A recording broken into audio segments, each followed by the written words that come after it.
Hello, everyone. Welcome back to another episode of 52 of My Closest Friends. I'm here with my friend Rachel Barnes. Hello. Hello. Oh my gosh. Rachel drove all the way from Warwick County to come over here today. I had wondered if you guys had stayed in Evansville after lunch today when you guys left. No. Actually, what I was going to say is I enjoyed the drive this time because it wasn't from moving. Oh, yeah. So it was fun to go a different way today. But. Yeah, that is nice. You guys were crucial. And I, the other day, was thinking, I still see Will falling. Oh, yeah. It was so slow. It was such a slow fall. He was sore afterward. I'm sure he was. He looked like Ray Dunn, like breakdancing, but like real. Not Ray Dunn. Was that her name? Ray Dunn, the Australian. From the Olympics? Yeah, from the Olympics. I missed him. Oh my gosh. Okay, well, I'll check that out later. I'll have to send you the link. Yeah, I think it's Ray Dunn. She was an Olympic, controversial breakdancer from Australia. I'll send you the link for it. Yes. Yeah, Will and Rachel. Will is Rachel's husband. Helped me move, and there was ice and snow on the ground, and Will was standing on the back of the trailer, and then just he had something in his hands, and then he didn't see that it was gonna fall off the other side of the trailer. Yeah. They thought it was more room, and it was he just got a little top heavy, and it was rough. And it was so slow, and he didn't let on at the time, but it did hurt. I was like, gosh dang it, no. He's okay though, because that's always somebody's gonna help me move, and then the feeling of already feeling like I'm inconveniencing people. But no, I'm sure it was also a much nicer drive today than when you helped me move. So Rachel and I know each other. We go to the same church. We have been going to the same church now for almost 7 years, I think. It was in the fall, I think, of 2018 when I stopped thinking that Will was boring and would come with Ashley to church on Sundays. But then I don't feel that. We were definitely not in Newburgh. I think we were for sure in Evansville, even post 2020, to where I feel we became friends. Mm-hmm. It was a little bit of a slow burn, which is crazy because we don't even have that many people in our congregation. But well, and I think it was neat because you were friends first with people that I was friends with. Mm-hmm. So I think although we didn't know each other well, it was fun to connect. Yeah, through other friends too. Yeah, I think. That's maybe been one of the things in getting to know you is seeing the multifaceted side of you, because I think from a distance, so I'll give some context. So when I started attending Sojourn, we had a pastor, and Will was just the associate pastor, the teaching pastor, and then we transitioned to the building that we're in now, and then Will became our, I'm putting air quotes around, full-time pastor. And so then that effectively makes you the pastor's wife. And I hate that term. I hate the stereotypical thoughts that you have behind that of what a pastor's wife is supposed to look like. But from a perspective, you present as this it's just not me. No, you present as this very quiet, chill, go with the flow, whatever happens. And I think for a while that's because Will has such the big personality, mm-hmm. you just assume that is the position that you take. Mm-hmm. And then you watch the two of you have a conversation together, or you have a conversation with you where it's something that you're passionate about, and you're oh no, Rachel is just quiet because she is an observer, and she waits to say something. Not meek in regards to what you would think opinions. The opinions, you're just quiet.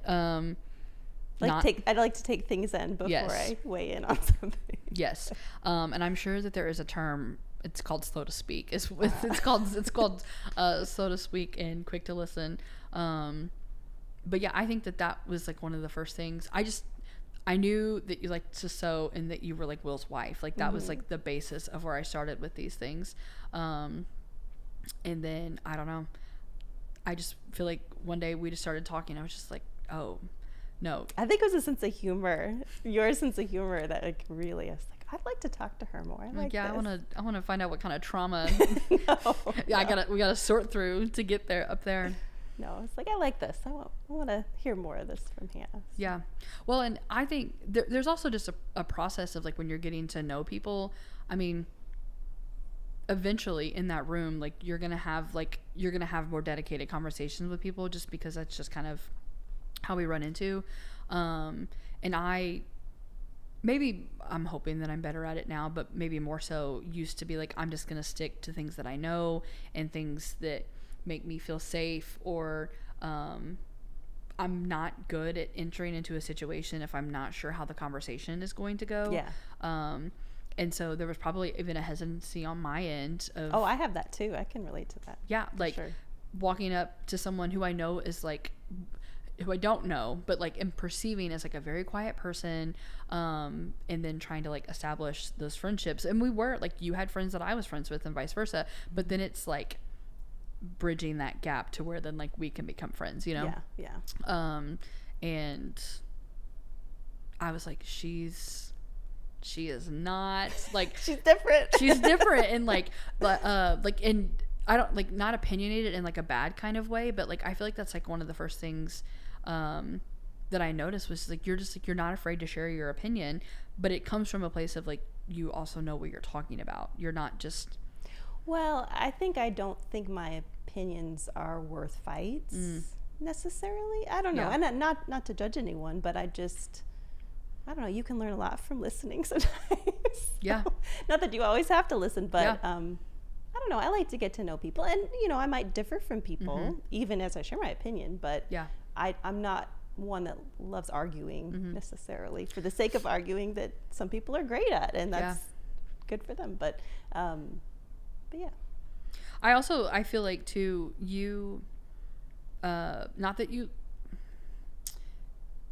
it's not the strain away from like difficult. I think you just play a very good job at doing like a devil's advocate, both good and bad, you know?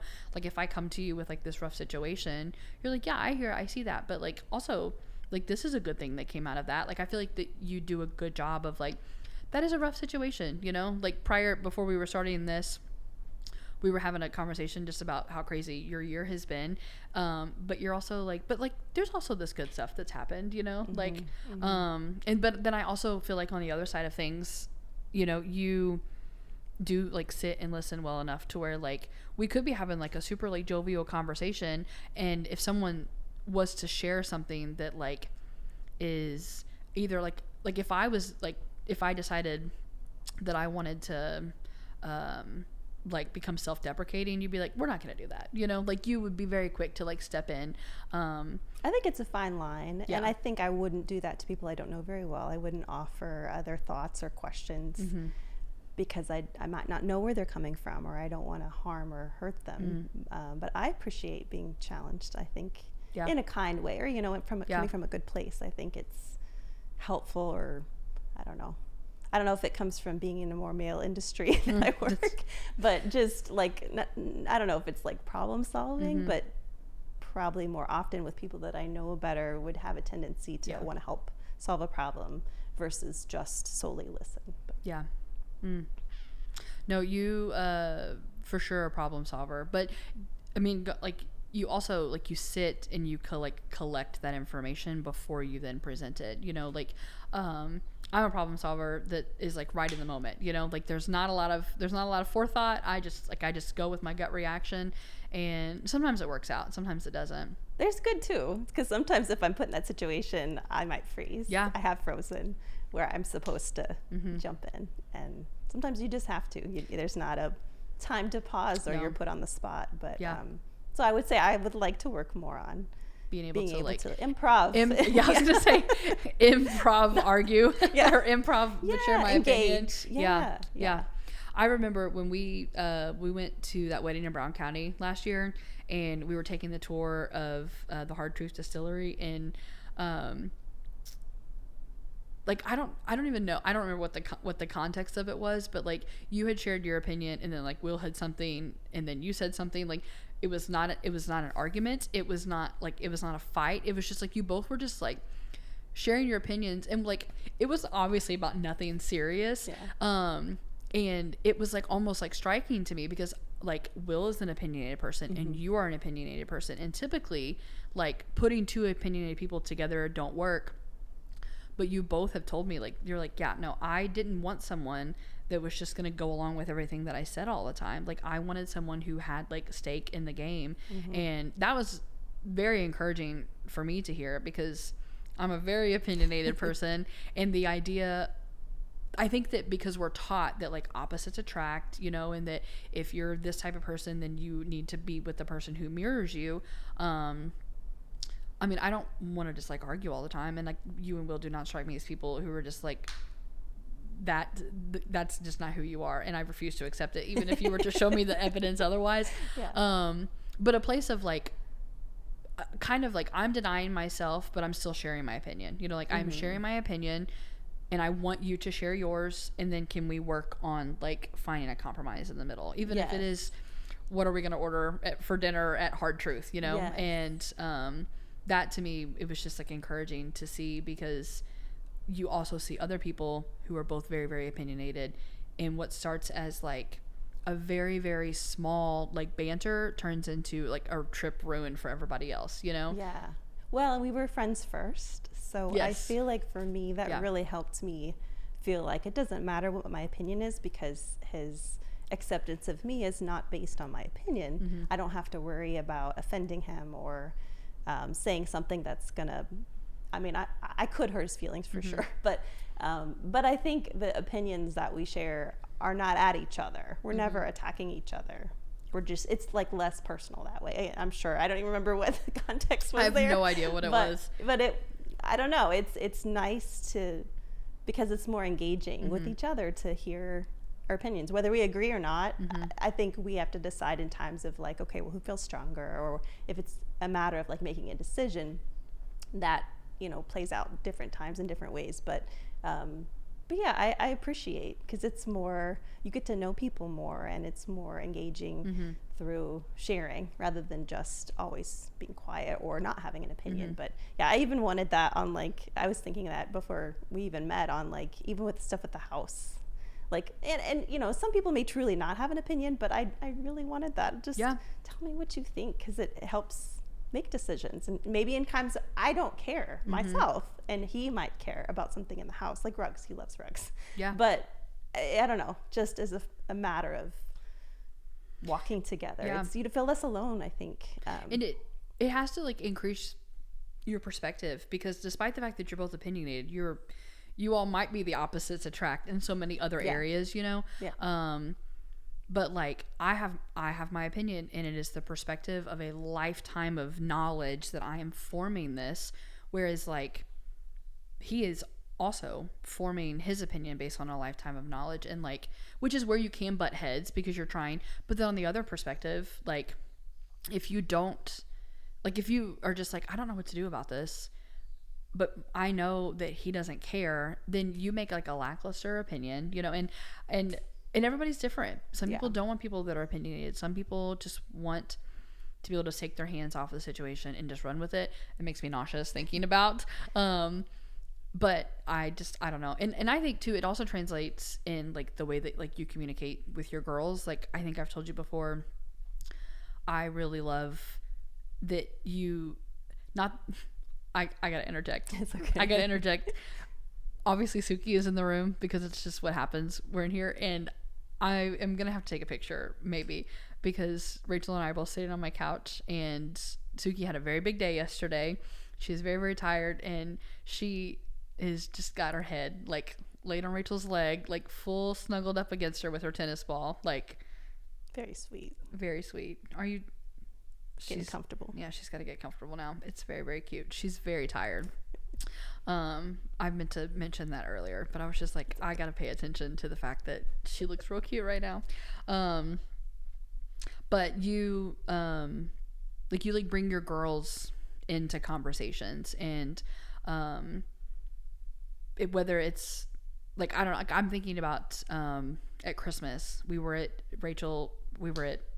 Leah and Jacob's, and Marianne was standing in there, and I think she had just gotten new glasses maybe, and we're all standing there, like it's a room full of adults, and then you've got both of the girls, and like you're just always so intentional about bringing them into those conversations, because one, like they're people, you know, like they might be kids, they're less kids than they were when I met them, and it's not okay. Like every time I see them I'm like, geez, they're so big.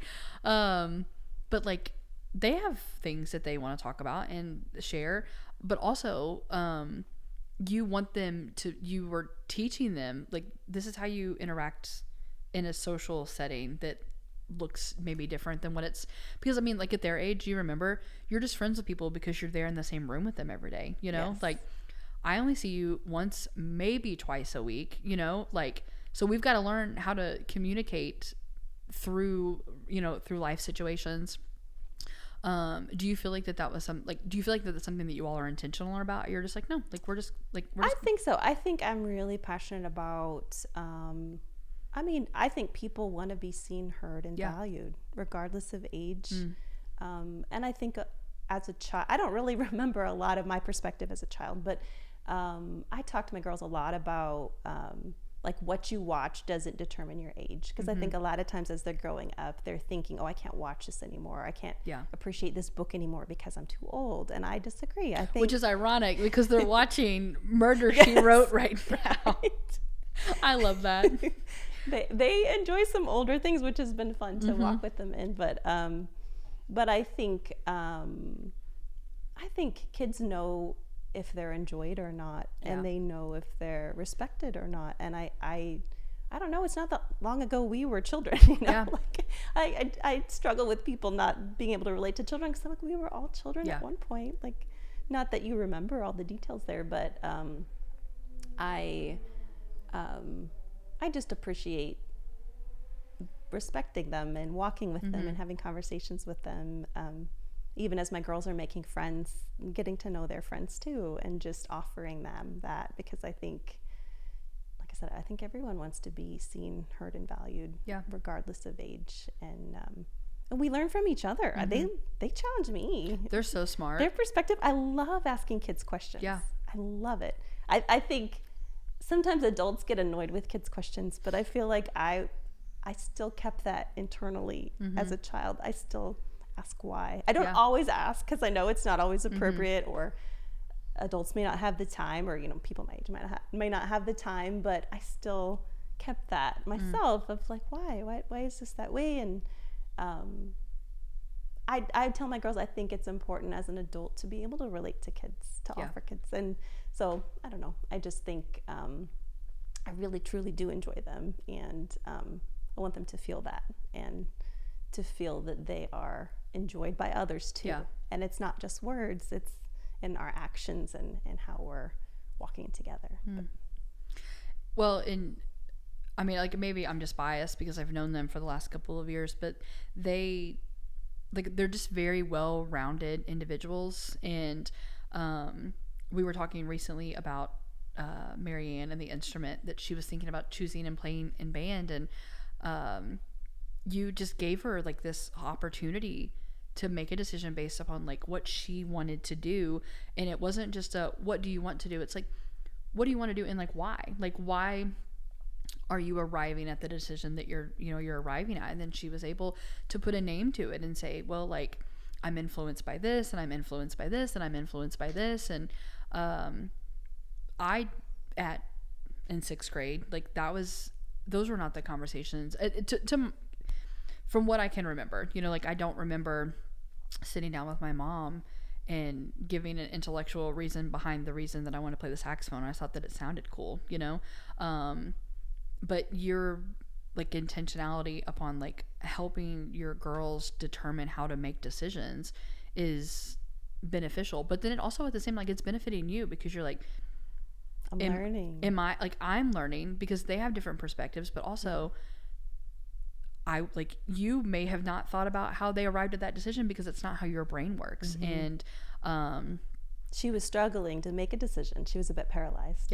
And I remember as a kid, I hit a point with I was buying something, then tell my mom I need to return it. And I went through that a few times, and mom was like, you need to think about how you're making a decision, because it was I don't remember how many times, but it was a bit of a pattern. And so I have a thing for like processes. I find processes interesting, like how she's people, an engineer. I can't help it, but how people think or how they come around Yeah. something. And she was paralyzed with, I don't know what to do. And she's the second, I was the first. So I tend to think more like a firstborn. Not that everybody is the same in their birth order. Sometimes there's patterns there, sometimes. But she has a tendency to regret a decision and feel out of control as a second child. And so she was a bit paralyzed, and I don't know what to do. And she's just very passionate. She had like 4 instruments she liked. So, and she'd gone to the fitting and liked one, but she was crying afterward because I think she felt like she just still wasn't sure what to decide. But it was helpful to kind of break down that one of the instruments, she put pressure on herself. She thought her sister wanted her to do it. I'm like, take that pressure off. There's no pressure there. So if that's the only reason why you were leaning towards that instrument, let that go. If you like that instrument, that's fine. But if it was only from pressure, take that off. And then it was good. And I'm excited for her. It's hard to make a decision, even like career wise. I feel like kids are having to think about that young. And I just remember thinking about that in high school of like, how do I know what I like? How do I know what path to take? And it's just a lot of decisions in life. But not that you can't change, but you do have, I told her that like, you'll have times where you just have to make a decision. You can't always, sometimes you can have time and think about it, but other times you'll have to that day or that moment make a decision. And Well, and that was whether she realizes how formulative that was in that moment, like as she gets older and she finds herself paralyzed with future decision making, she has been taught and will continue to be taught like foundational ways to examine like, okay, why am I feeling this way?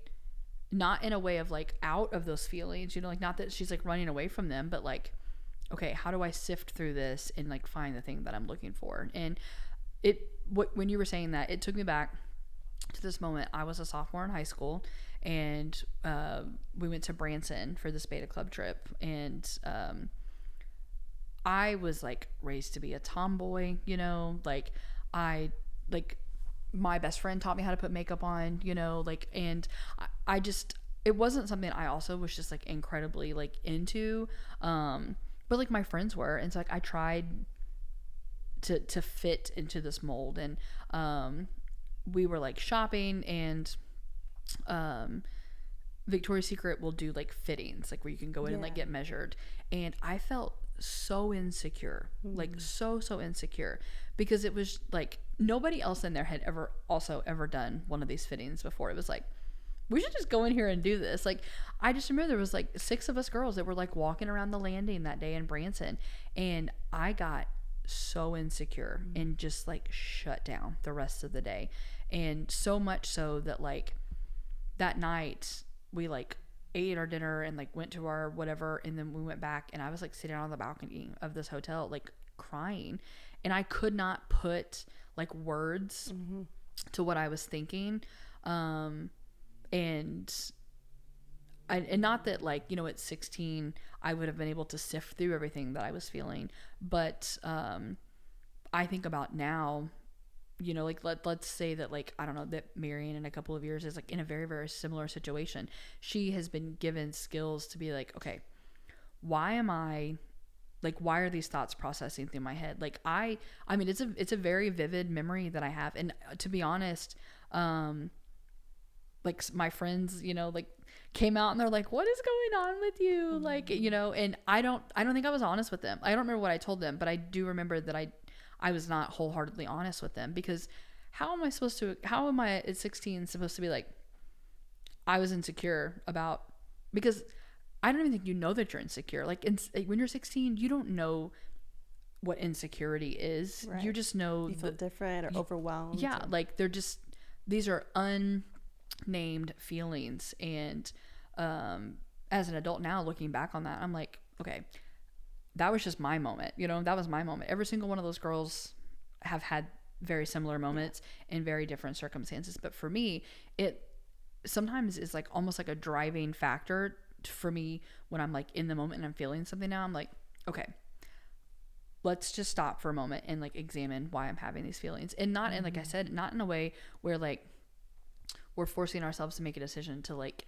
push these feelings out of the way, but it's like, okay, how did I get to this point? What have I done that has allowed for me to feel this way?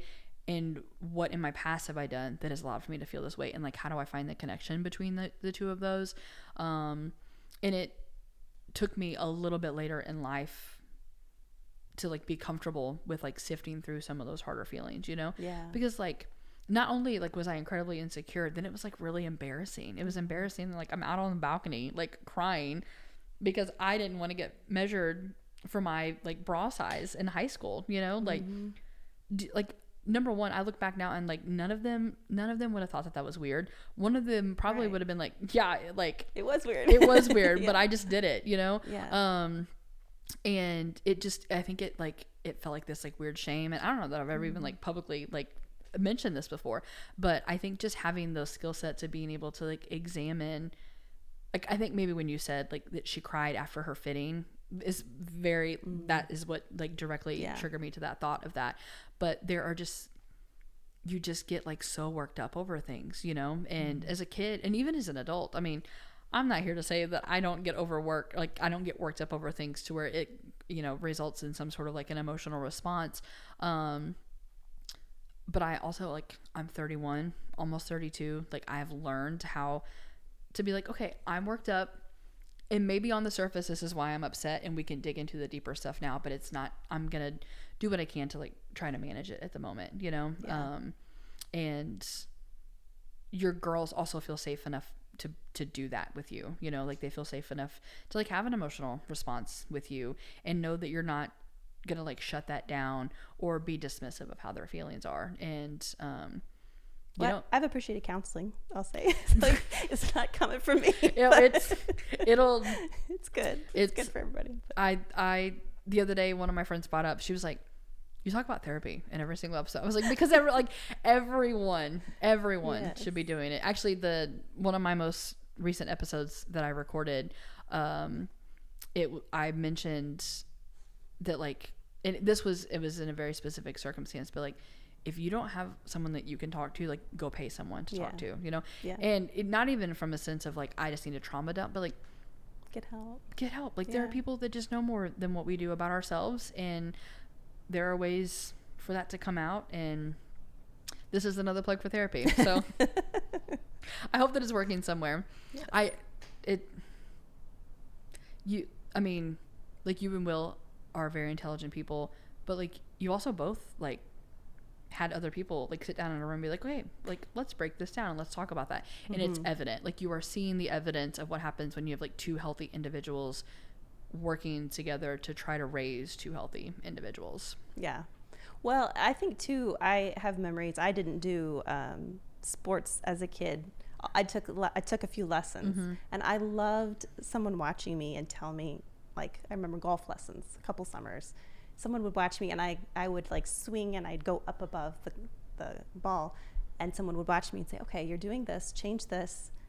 And it worked. Yeah. I loved that. I loved like getting help that way. And it sounds silly for sports, but just that coaching aspect, like it's been helpful even with problems. And I think tools, whether that's how to hit a golf ball better or, you know, in life, it's empowering, and it's you know, we may think through problems differently or think through processes differently, but it's about the process and how to think about, because it'll come up again. And I told her that, like, this will come up again many times where you'll have to make a decision. And I think she said, well, I'll just have you there with me. And I'm like, well, I can't always be there. I'm happy to talk with you about it, but you'll also have to make decisions without me at school. And, you know, it's good to think through how you think and what your process is. But that's cute. She said, I'll just have you there with me. Like, it's a good moment. I think that is a good moment. I mean, she's in 6th grade, you know, like, I don't know. 6th grade was a long time ago for me, but bless you, little one. Uh, are you okay? She's a multiple sneezer. You good? Oh, number 4. There it is.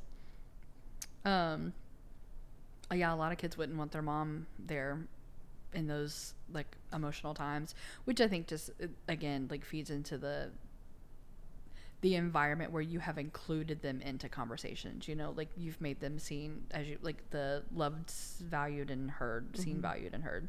I would say too, I felt enjoyed by my parents. I felt like they truly enjoyed my sister and I, and I always wanted, I mean, always, but I, through growing up, loved spending time with my parents. Just, it was a good moment. I never felt like I was a bother to them or inconvenienced them. And I think that impacted me that way too. Your dad is so fun to have a conversation with because he asks so many questions. Like he's genuinely so curious about things. And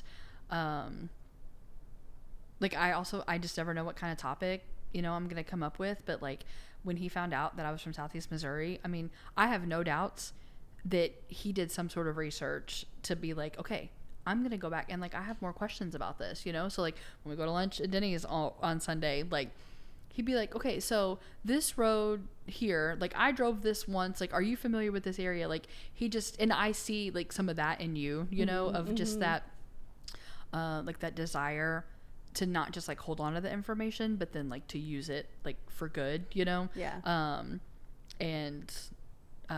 I can see where having like an inquisitive parent probably made you feel so valued because you didn't feel dismissed in those conversations. You feel like you were actually being heard. Yes, definitely. Yeah, he's a funny guy. I like him a lot.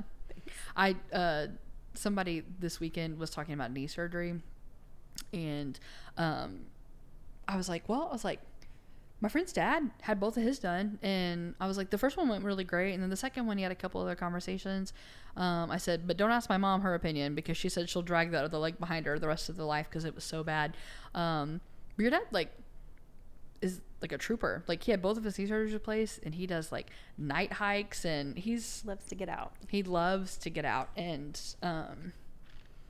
I just never know. Like if we sit down to eat lunch on Sunday, I'm like, so what did we do this week? It's never you're never gonna know. And right.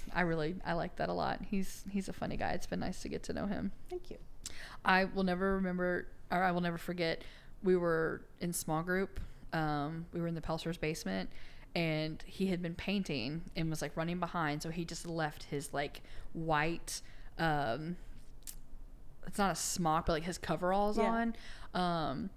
And when he came down in the basement, one of the girls, this was a handful of years ago, so like very, very Gen Z, was just like, oh, John, I love the fit. And he was like, okay, like it fits well. Like, yeah, like he was completely, which like, I mean, I call them kids, but like one of those kids would just wear that unironically, you know what I mean? Right. And so it was so funny because it went way over his head, and he probably was just like, yeah, I mean, it fits me pretty, right. It fits me pretty well, but I was just like, that's amazing. Like those intergenerational conversations where you have just those colloquialisms. Yes. I was like, yeah, John has no clue, and this is hilarious because he's just painting, right? You know, in one of his 15 houses that he bought that year. Yes. Well, we were just having a conversation with our girls about some like current slang, and I haven't told them yet. You know, this will come up for you guys, like that generational thing of like you'll have the moment when you get older where you're like, these words don't make sense. Why are people using these words? I was on the phone. My best friend teaches high school English, and she was telling me something that was said in one of her classes the other day, and I was like, that is so dumb. And I said, that's almost as bad as like skibbity dee toy. Like I couldn't even say it. Yes. And so then I'm sitting at work on my desktop at my government job, and I Googled what is skibbity toilet. Like I felt so old. And then when I like saw what it was, do you even know? Have you ever Googled it? Isn't it a man with his face on like in a toilet? Yes. Yeah, I've seen that picture. I'm not really clear why they use the reference. I don't know. I didn't click on it. I didn't click on it because I was like, I need those brain cells. We're going to reserve those brain cells. But I was like, there was nothing that, to my knowledge, there was nothing that I said in high school that would have been current slang at that time that would have required a Google. Like, there would have been so much more context behind it other than like skibbity toilet riz. Like, what? The girls used Vogue the other day, and I pulled up Madonna's Vogue to show them. They hadn't seen that music video. But it's probably a good idea. Yeah. It's probably a good idea. Older reference. Oh man, it's so funny is that I like sometimes joke about the fact that I wasn't allowed to watch like Harry Potter. We weren't allowed to dress up like witches, but like I've been listening to Madonna my entire life, like funny. And probably filtered, probably like filtered songs. But my whole life I've been listening to music that like my parents listen to, but like, don't you dare read Harry Potter. Like, I'm like, okay, one of these for sure will probably have a longer lasting impact on me. Yes. I'm glad it was Madonna. I'm glad that I got to have Madonna and Adam Sandler, and I didn't get to read Harry Potter. It's fine. We did show them League of Their Own, so that was another reference. But that's so good. I love that movie. I have 3 movies that I own on DVD that like if the grid went down and we could only watch DVDs from here on out, Serendipity, The Goonies, and A League of Their Own. Nice. Like top 3. I'm gonna go on a deserted island. Yes.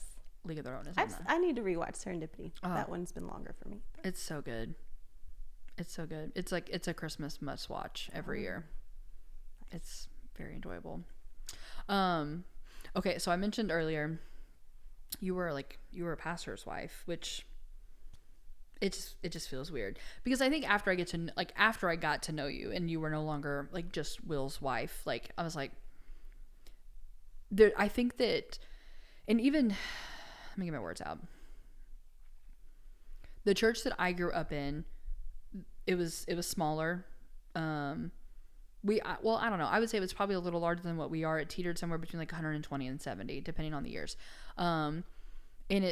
We had the same pastor for a long time through most of my childhood there. And like, she was pretty active, like she was singing in the choir and like she taught like youth group. And,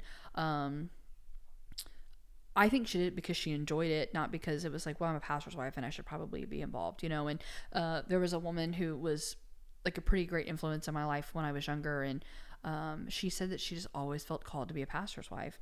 She's like, but I never learned how to play the piano. And I just feel like as a pastor's wife, you have to know how to play the piano in case it's a Sunday morning and you get to church and the pianist isn't there. Which is really funny because my best friend married a pastor and has been stepping in to help that role a little bit. And she's like, man, I wish I would have practiced piano more when I was younger. But I think not in any sort, like I think that you stepped outside of a mold of what a normal pastor's wife is supposed to look like. Because not only was he like quote full-time pastoring, like he was also like full-time working. He's also like a good dad and a good husband. And so your job, I feel like your way of being that, we'll call it like the stereotypical type of pastor's wife, was like you were supporting your family. And I think that it's probably maybe like a forgotten art in this day and age, to where you obviously made a choice, like you as a family made a choice that like you were going to stay home so like you could be there for the girls. And I think that is like super admirable. But then there's also the like, I don't know if it's forgotten, it's like, oh, well, like you get to just be known as Will's wife. It's not like Rachel did this and Rachel did this and Rachel did this, because like you're far smarter than he is and nobody knows it. Well, he's pretty smart too, just in different areas. Yeah.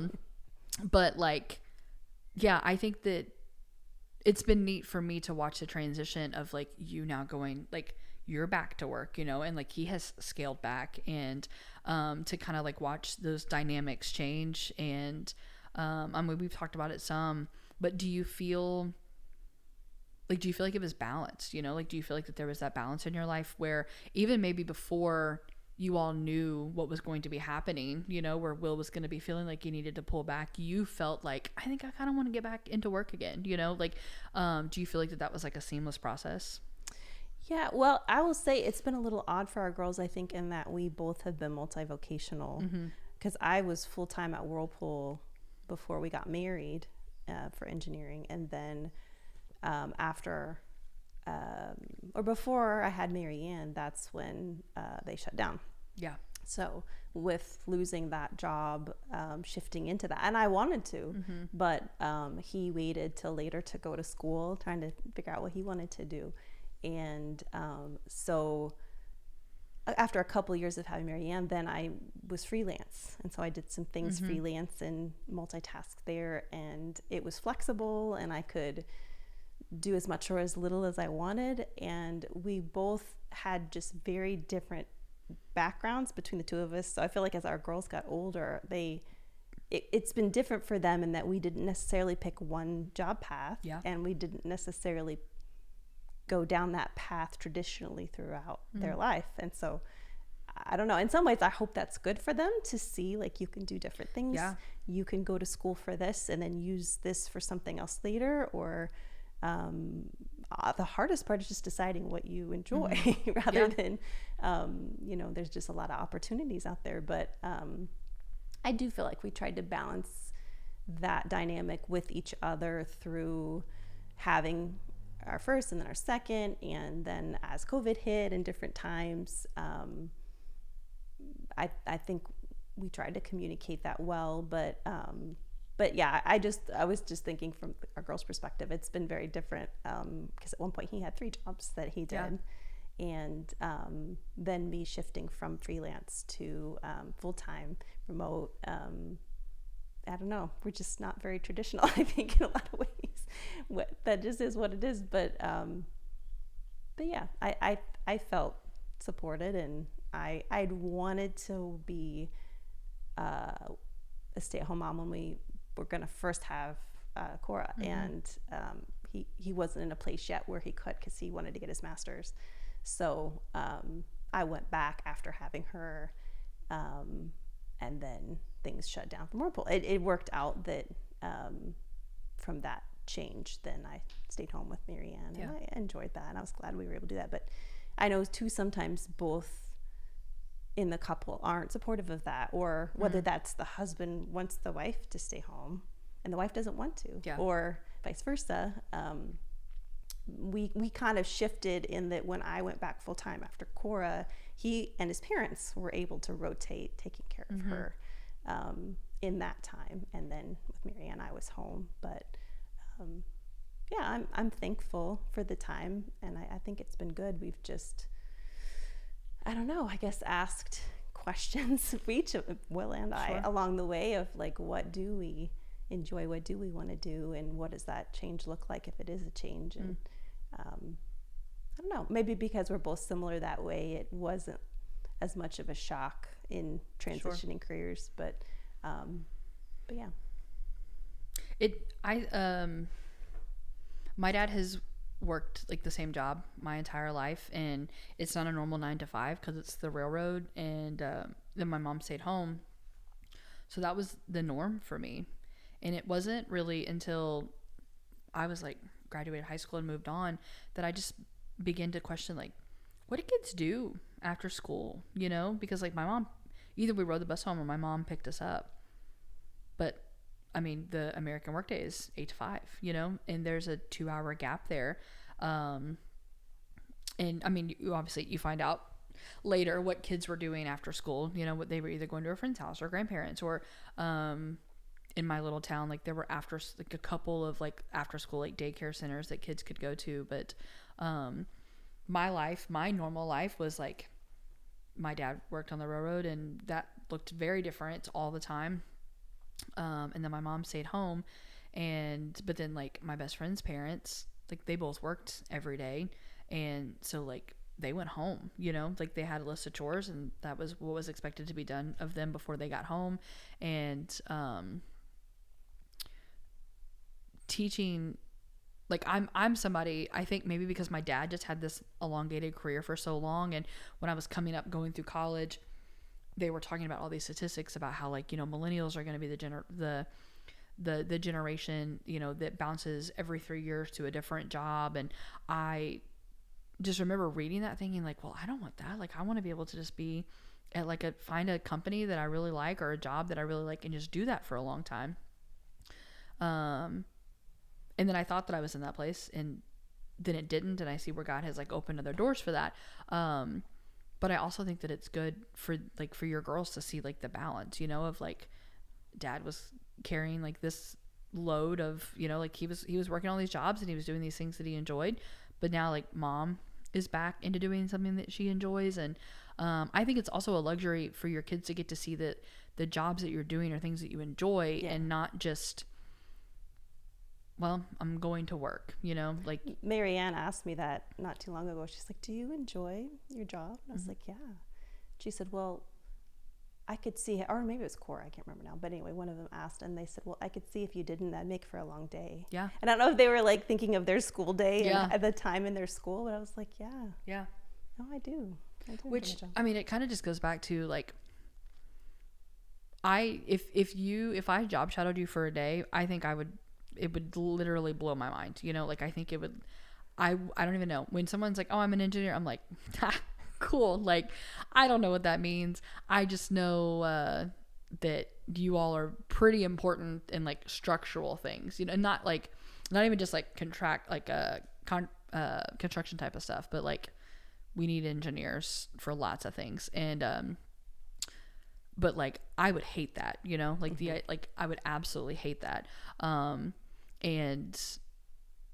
then, you know, I'm not saying that somebody would come in and shout on my job and be like, what in the world are you doing? You know, because like we get some really crazy things in our city government that come through, you know, and, sometimes the pace at which we work is too slow or too fast. And there's a lot of irregularities and, I mean, politics are also a thing, you know, like you have to take into consideration like relationships. And so for some people, they'd be like, no, I can't do that. But I remember this was it was sometime last year.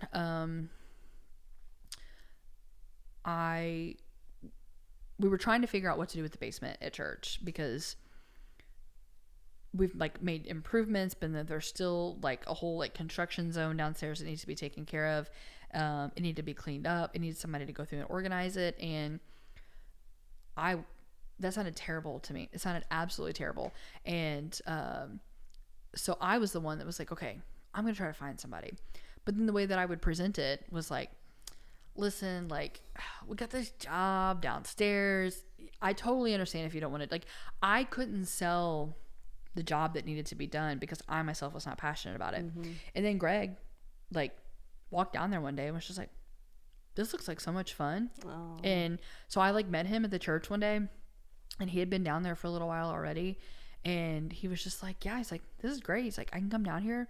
I can organize. He was like, we can work together. He's like, you can deal with the people side of things. He loved it. And had I presented it to him from a place of like, this is going to be really, really awful. Like, he obviously, his mindset would have changed when he got to the basement and he saw what was happening.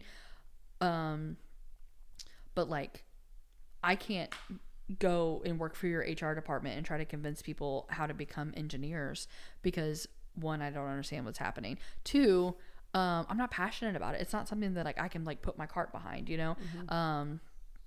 And I feel like I was really going somewhere with that, and that thought has left with the horse that took off with the cart. But I think really just the idea that like we're all just different, and if you didn't enjoy your job and you were just doing it, it's obviously going to make for a long day, you know? And if we were to switch for a day, like, you might be miserable at my job because the problems that I'm facing are very, very different than the problems that you solve as an engineer.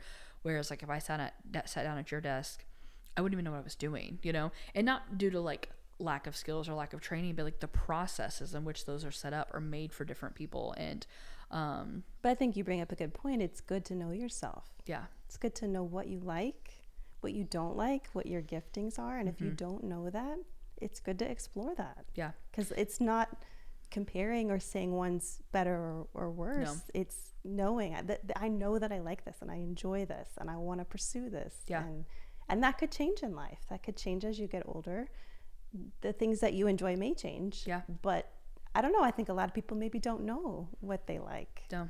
Or like vocation wise, or, even time or hobby wise. And I think it's really important to ask yourself those questions. Yes. And explore those questions and be confident in yourself to know, like, this is me, this is what I like, this is what I enjoy. And it's not comparing, it's not putting anyone else down, it's just learning yourself and having confidence in that to say, like, yeah, I can do this thing because I know I would enjoy it. It's funny that you mentioned that. A couple of years ago, I like took a gap off from dating apps, and I was like, I don't know that I know myself, you know, like, I mean, whether you want to call it or not, like a first date is just a romantic interview. That's all that it is. Like, you are thinking, do you get a second interview? Like, do we want a second conversation in person?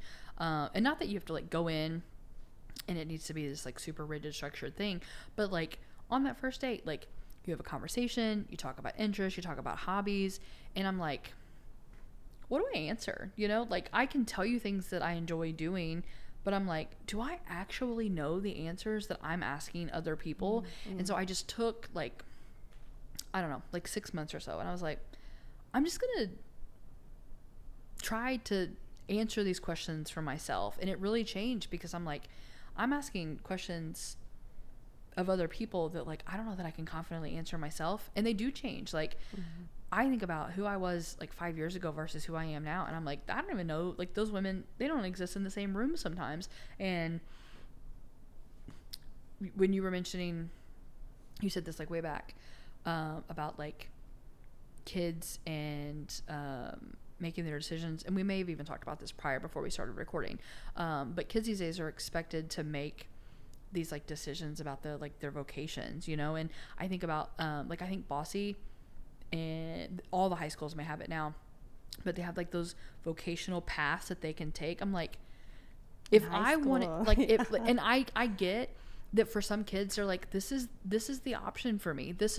I saw my parents go through whatever sort of situation in their life, and I want to know that when I graduate I don't have to worry about that, and I just want to go straight into work. And you know what, I am incredibly thankful that we have a structure where we have kids that are willing to go into the vocational world, because like, I mean, when we were in school it was go to college, go to college, go to college, go to college. Now plumbers can charge $100 an hour because there's only 2 of them in town. Yeah, you know? There's a shortage in that area. Yeah, for sure. and I'm like, they're making real good money, like real good money.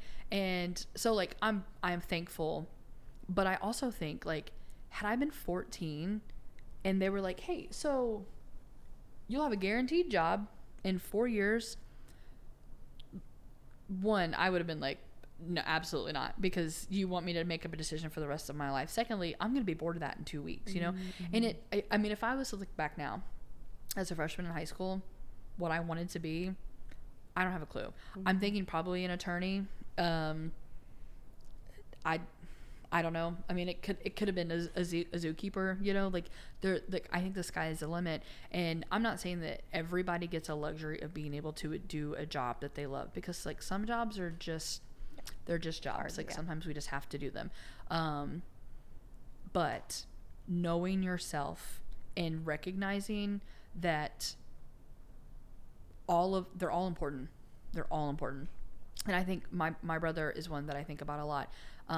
He is excellent with people. He has really incredible social skills. He knows how to solve problems. He is selfless. He works at Walmart full time, and he's the best employee that they have. And I just think like Walmart has to operate. You know what I mean? Yeah. It has to operate. And somebody like my brother makes it so much easier for that place to operate because he's so good at his job. You know, like he works in electronics. Like he's their lead. Like he's their front man. Like I wouldn't be able to go to Walmart and buy a TV if it was not for people like my brother. And I just think like those are skills that he's putting to work in a practical day-to-day type of place. Like, and whether it's Walmart or wherever else, like he has used then skills from there to like propel him into doing something that maybe he wants to do a little more than Walmart. You know, I don't think he just loves working for Walmart. I don't want to speak on his behalf, but, I think that the interaction with the people and getting to explore, like, these are things about this job that I enjoy and I can expand upon from there, you know? Like, he may not enjoy working for Walmart, but if he enjoys the connection with the people, like, that makes that 8-hour shift a lot better if you're if you're looking at it from a place of, I know these things to be true about myself. Yes. And I don't think I could work at Walmart for 8 hours a day. I probably wouldn't make it very long. But I think about that a lot. And I think about him and like my sister also. My sister works full time at Kohl's, like also incredible, like runs the store. Like if she's out, like they're panicking because she can't handle it. But like they both also have incredibly differing skills. Like, but both are like required for that type of work to operate, you know? Yeah. And, I think too, we had this conversation several years ago when I was like in search for like a new job. I'm like, I just want to be content. Like I'm just praying for this level of contentment to come. And it was around the same time where I was like, I need to figure out who I am. And so much of that also goes back to like, it has to be like through the Christ lens, you know, like how does Christ see me?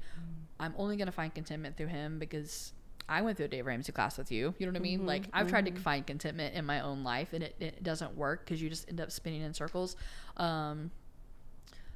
But there really is just something about like when you get to know yourself and then you get to know like how the Lord sees you and the things that he's called you to do, it just changes that perspective, you know?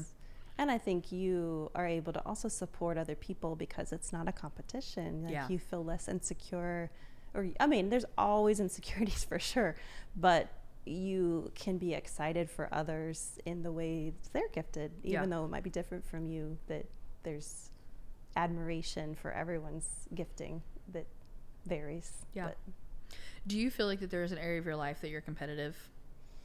I'm competitive with myself. Oh, okay. Like are you competing with like future self, past self, or like just daily metrics? I'm trying to think. Probably the hardest is if I'm stepping into things I've never done before or new technology. I'm hard on myself. And I would say I don't recall having that growing up with other people. I don't know. I probably would have been drawn to like individual sports if I was doing sports like golf or other tennis maybe. But yeah, I would say with myself. Can't relate. Which is not always great, but it's honest. I grew up playing team sports, so you're not just competitive with the other team. You are competitive with the people on your own team, and I would also take an extra level of like I grew up playing like girls sports, so like you're not just competing, like you're also competing for field space, you're competing for gym time, you're competing for them to just be acknowledging that you're putting in the same effort as what they are, you know? But that's a whole different conversation. And I also like, I mean, I grew up in a pretty competitive household, you know, like I have dove over many a dining room table playing a game of spoons, you know, like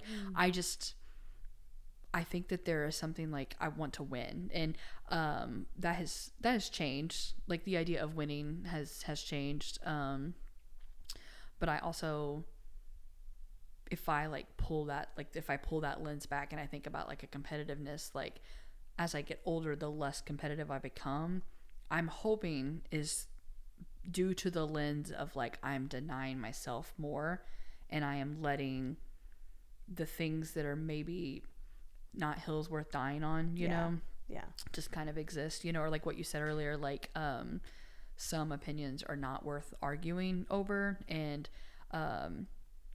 me wanting to win, I think, and choosing to be like, it's just not worth it, is an opinion that's not worth arguing for, you know.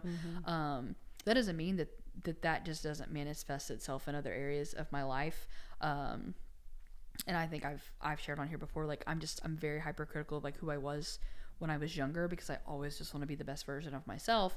And so then, not that I have become competitive with myself, but it's almost like how can I just stay ahead, so that in 5 years from now, when I look back, I'm like, oh, like I'm really proud of who she was. Whereas like I'm going to be 37 looking back on this episode being like, man, she was so dumb. Like she had no wisdom at that time, but it's just, it's hindsight. Yeah, it's hindsight. And I don't know. I thought about that earlier. I was like, I need to know if she's competitive about anything. I mean, I don't see it. But I also was like, maybe you've got like a weird like bocce ball thing that you're like, nope, I'm gonna get out there and beat everybody. I think you could, if you, I don't know if this is a thing, maybe somewhere on the internet they would tell us, but like is there like competitive sewing? Like, do you think that you could do that? I think there's speed sewing. I've seen like competitions where people have challenges, and that to me looks stressful. Or I think of like Great British Bake Off. Like, I love watching those, but it seems more stressful to me. And I know like the Do you think goals it's to because win. you enjoy the process? Yeah, Okay. yeah, and I learn in the process. I Yeah. think so. I don't like rushing that, and I'm less motivated by winning with people, I think. Okay. But I'm hard on myself. Like I think of like. I used to do like New Year's resolution goals, and I would do like crazy amount of a crazy number of goals no one can accomplish. It just wasn't realistic. So like then I swung the other way, like no goals, and then I swung back to like, okay, maybe one. Or like what are like we do on New Year's Day, we'll sit down and we'll go around and say things we want to do for the year, like camping or just fun things. So it's like things that we would love to enjoy together, but it's not related to a measurable yeah, like increase of I had the thought, I don't do a word of the year, but this year I'm approaching things with a certain level of like discipline, just because I feel like it's not a New Year's resolution. It's just more of a like, it is something that I feel like God is like, I need you to be more disciplined in some other areas of your life, which then like adds a filter to things that I'm doing. And I was like recently going back and like looking at like my bingo card for the year, which is essentially just a box of resolutions that you like hope to check off. And there's some on there, they're pretty serious. Others are like, I want to high five an artist, you know what I mean? Like it's gonna be very difficult to do, but I'm like, I'm gonna do everything that I can to make it happen.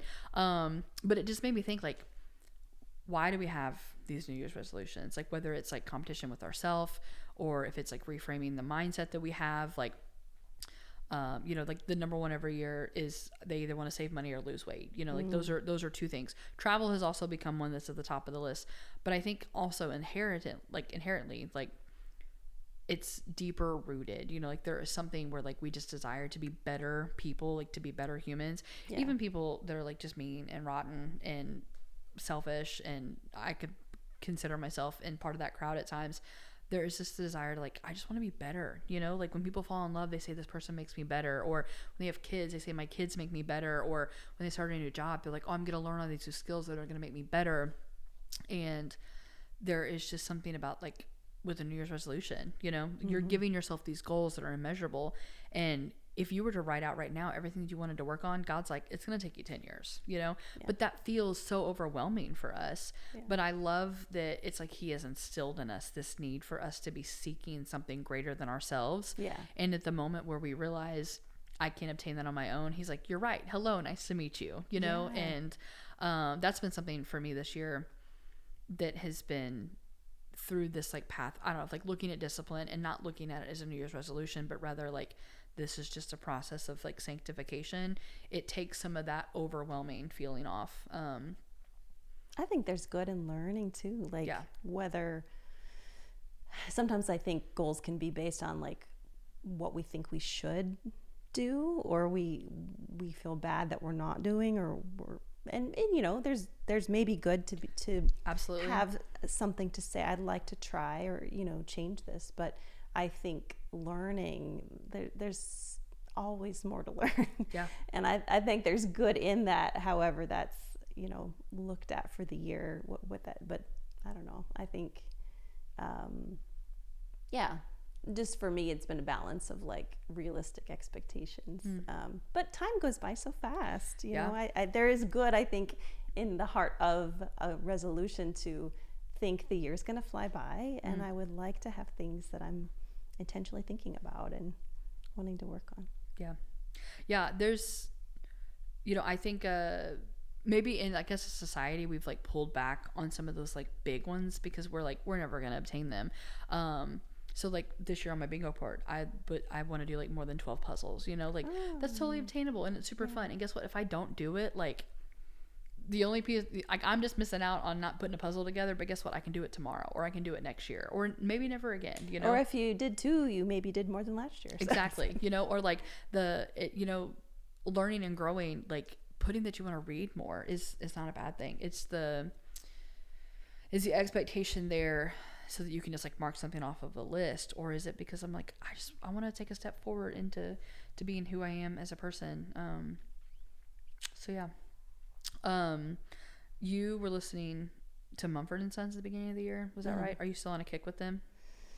Yeah, I rotate a bit. But yeah, I like them. Anything new? Any new music at the moment?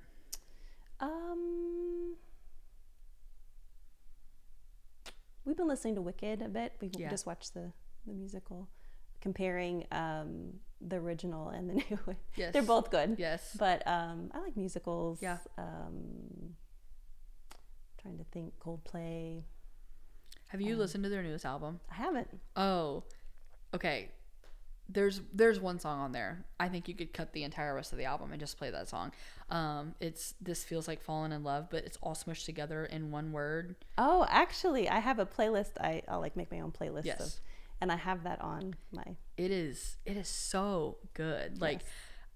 It's one of those, I don't know, like in like a movie, like people would just be like in the street like dancing to it. I don't know, it's so good. Coldplay is incredible. Fix You.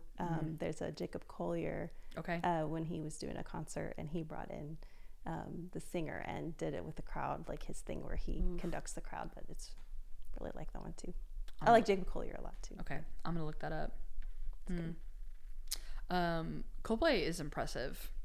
Like I think that they grew a little quiet over the last decade, but I think that as a One Republic fan, I think Coldplay actually has outsold One Republic because like worldwide, they are beloved. They're so good. Do you find you listen to different music like based on moods you're in? Yes. Yeah. Yesterday, Ethan Price asked me, he's like, Hannah, like what song has been like your song of the year? And I was like, are you kidding me? Like I have a song of the day. Like I have like a hyperfixation song of the day, but I feel like my favorite band is Need to Breathe, but they're not a winter band. I don't know how to make it make sense. They're not a winter band, but like as soon as that sun starts coming out and like I'm like, okay, it's time to listen to them again. And yeah, or like even like worship music. I would say like it's something like I regularly listen to, but it, you know, like maybe I'm in like a super like sorrowful place that I'm like, I need this because this is the only thing that's like helping me through this. Or it's like life is really, really great and like I want to, you know, I just want to have worship music playing. But who's one of your winter? Ooh, a winter artist. Noah Kahn this last winter was probably one of my winter artists. I feel like I need to pull my phone up and look. I did a lot of worship music towards the end of the year last year. Just I feel like I had a lot of decisions that I needed to make, and I was just like, I just need to like surround myself. So this last winter was different. Noah Kahn, Lake Street Dive. I've plugged them a couple of times. They have like a real like brassy like big band type of feel to them, and it just feels like fur coats and like yellow taxi cabs, you know. Nice, yeah. They're a winter band for me. And then you've got like Bon Iver and your like Michael Bublé, you know, but those like it just feels like warm music. I don't know how to make that make sense, I guess. I like Lauren Daigle. Yes. Did you see her when she came to Evansville last year? I didn't. I had free tickets. It's the only way that I went. Nice. She puts on a really, really great show. Oh, I'd like to see her sometime. Yeah, she was really good. Like super down to earth. I mean, at least from what I can tell on the stage. No, she's great. Of the worship, I've been listening to like just like a mix of like worship music. My Spotify algorithm has become pretty strong at this point with that. Charity Gale is fantastic. I'm trying to think. City of Light is also really great. And then People in Songs that's not like one particular band. It's just like artists that they bring in and they like play together. Their music is really great. It's Suki's like, she's gonna say something. She's like, I have something I would like to say. She's like, oh, thanks for being my friend and letting me nap on your leg. Yeah, I don't know.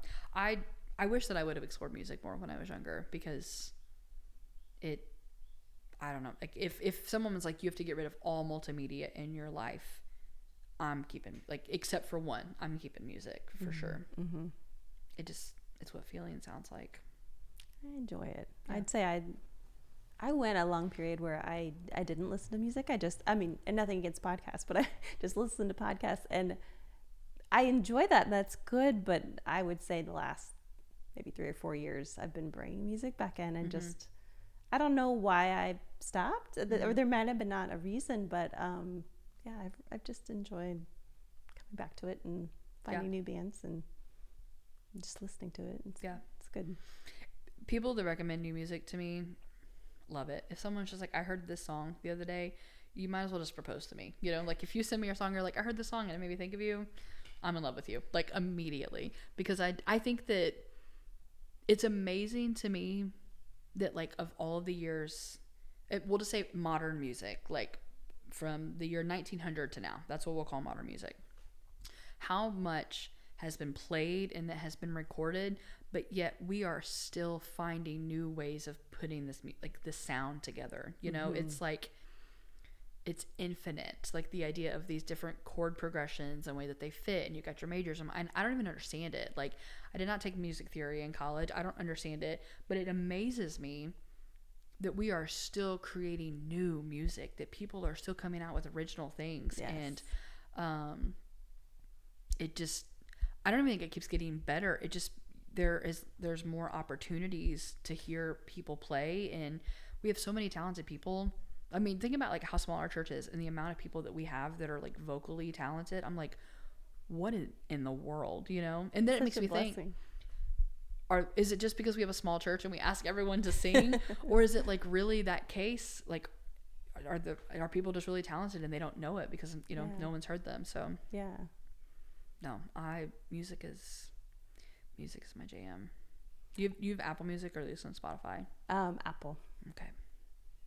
And it's one, I think I tend to be one to see like, what can we cut, and what do we have that we can like get rid of to save money. But I'm appreciating Apple Music. It's been good.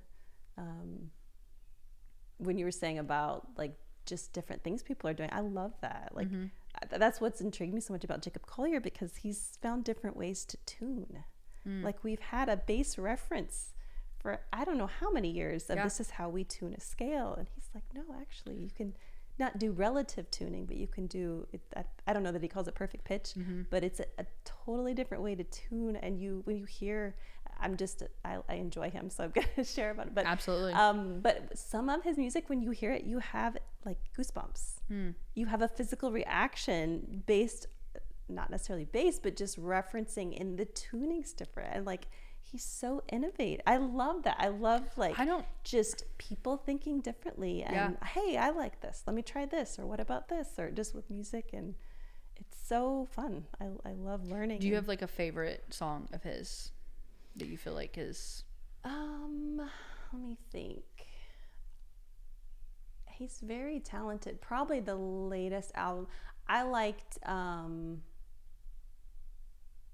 Bridge Over Troubled Water. He did with technically I'm trying to remember if he sang in that or he just had Tori Kelly sang in it. And the original part of the song is 3 different people. John Legend was in the middle, but the first was a recording. I forget the singer's name, but it was a recording from her phone. And I don't remember if it might have been in 2020. I don't remember the time, but he used the recording from her phone. It was so good that he's like, I'm going to bring this into my song, and he'll break down what he does in editing on Logic. I don't get into editing recording, but to like hear him talk, like, I love hearing people that are passionate about what they're doing. Even if I have no reference or no idea, it makes you excited to hear them share. So like he has these videos where he'll break down how many, like 50 different versions of his voice that he's recorded and put together, and just hearing how people think and how they're approaching something. I love that. I love, like, regardless what it is. So he's just been a very intriguing person to me, to just hear him share what he's passionate about and how he's approaching I will music. be queuing up his music the moment that you leave. It's good. It's good. Man, okay. Bridge Over Troubled Waters. That is. Okay, yeah, that's a good one. Yeah, any like new music recs, I'm like, I'm gonna look this up, and if I hate it, I'm like, I appreciate the recommendation. Like, it's not my idea. However, if you're throwing like John Legend and Tori Kelly into a song together, It's good. that's I would say I'm usually like behind. Like, maybe I'm just hearing something. Sure. Like Pomplamoose is another band I like, but they've been out for a while, so I hadn't heard of them. But they do. I like. I think with humor and music, I like being surprised okay. in a good way. Like, I don't like necessarily being up in front of a room of people at Yes. a like birthday party being surprised, but that's not my favorite thing. But like being surprised in a lyric or in comedy, I wasn't expecting. So I think a lot of times I'm just predicting or analyzing it. You like to be surprised in the non-physical. I can't help. That's something I can't turn off well in how I think or how I'm listening. I just tend to be thinking or predicting analytically. This is going to be my plug for you to read Sherlock Holmes. Well, I like Benedict Cumberbatch's series. I watched that. You and Rachel Alderman both plugged it, and I binge watched that over Christmas. It was so good. He did such a good job of the adaptation of that. But no, I haven't read, and I would like to. I'm gonna make it my plug again. Okay. It's so good. But I found that with humor and music, I love to be surprised. I love to hear something that I wasn't expecting. Because I think even like chords, sometimes you have heard a lot of chords and you think, okay, yes, I know they're going here. But when people do different things and go dissonant or they go different ways, it's fun. It's Have you listened to Cody Fry? No. Okay. I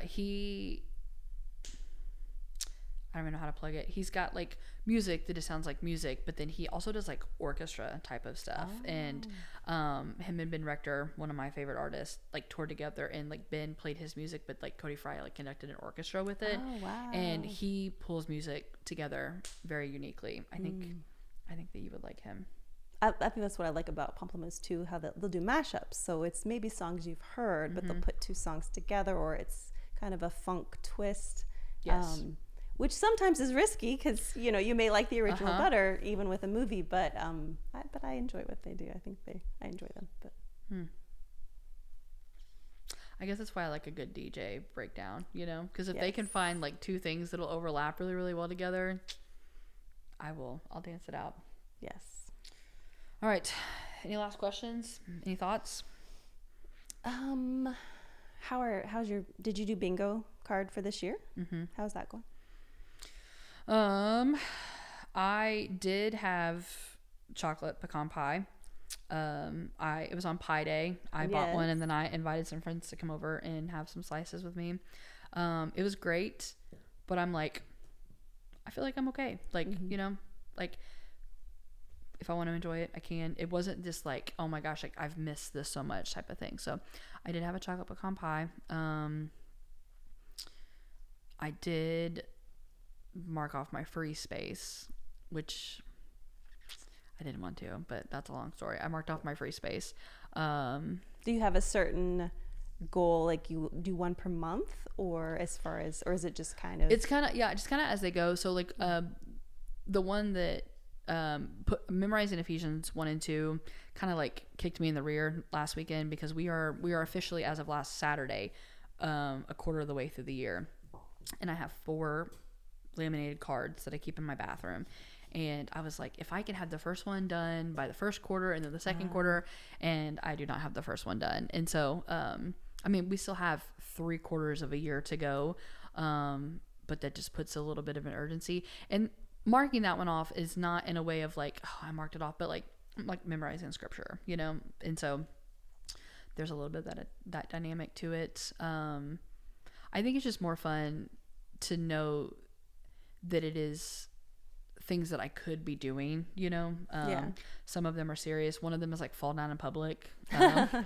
And so I don't know. I'm enjoying like the opportunity to know that when I'm like seeking out to do things, that like that's on the list. And so one of them is like host 6 house parties this year, and I had my housewarming party this weekend, and so I can like mark one of the 6 off of that list. And it just feels fun. I'm somebody like, I like lists.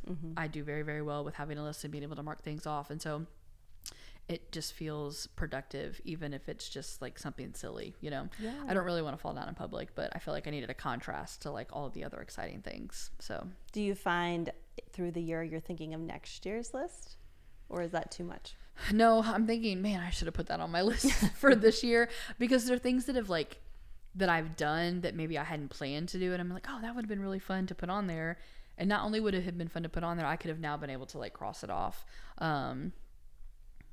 I think that, I don't know that I'm thinking about next year as much, which is a little off brand for me because I'm very futuristic minded. Like I have a very hard time thinking about like what we're just doing today, because I like to plan. But I think that's also maybe part of that discipline of like, I'm giving you things to take care of right now and today, and these are the things that I want you to focus on. You could have the 4 corners open for like crazy things that happen that you write in. Yes, like, that's true. You're technically doing them, but you That's didn't know that true. you would have them come up. I'll tell you what's crazy is that my friend who I did this with, we were going to make like a collective like group bingo card of just like funny societal things that could happen this year. She put this, now we filled it out before the beginning of the year, so technically it didn't count. She put, or maybe was going to put, that Jimmy Carter was going to die. And then he died like like on the 30th or the 31st, and I was like, wow, stop. I was like, I don't know what else she put. I know, it's like, what else is on this bingo card of yours? But I was like, what are the chances that, and I think it was, she may have even like jokingly put it as the free space, because she was just like, he's so old, they've been saying, and then he didn't even make it to the year. And I was like, oh, okay, all right, I'll have her fill mine out for me next year. Right. It's funny. Yeah, no, it's just been fun to reference. Yeah, it's cool. Without feeling like it's like a to-do list, you know? Yeah, or look back on. Yes, yeah, and it was cute to make it. It was fun. I like it. Yeah. Well, hey, thanks for driving. I'm glad you enjoyed the drive a little bit more today. It's a beautiful day. It was a beautiful day. I'm really hoping that we don't get the storms that they are projecting on us, because as Gretchen told me, your basement, there will never be a storm bad enough for you to go to your basement. I've seen your basement. Have you been to the basement? Yeah. It's gross. I was curious. I wanted to check it out. It's gross. It's not terrible. I mean, it's lit fairly well, though. It is lit fairly well.